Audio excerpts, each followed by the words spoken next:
here's our little plant shelf in action. You can see it's a really easy project.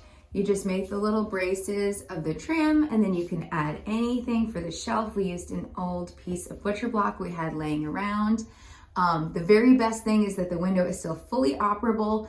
This all sits in the area in front of the window and the window can just pull open and still be accessed. You can see in the blog post how we have pictures of it open. The main thing you want to pay attention to is how big your pots can be.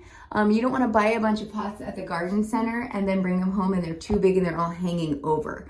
So just pay attention to depth of things. You can see this one's a little bit too big, but he's still fully secure. But most things can like fully sit in the ledges, and your bottom ledge will be a bit deeper than your top ledge, which is nice. The sill sticks out more from the trim in most cases. So I just put my bigger pots on the bottom and I put my smaller ones on the top. I add some decorative accents. These are amazing handmade little creations we bought in Mexico a year or two ago. And the plants absolutely love it in here.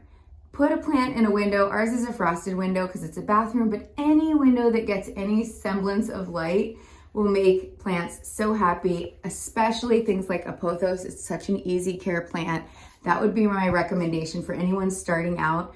Grab a pothos. This is called the golden pothos. It's an even brighter variety, and I water them once a week and they're thrilled to be here. So I hope that helps. Happy shelf making.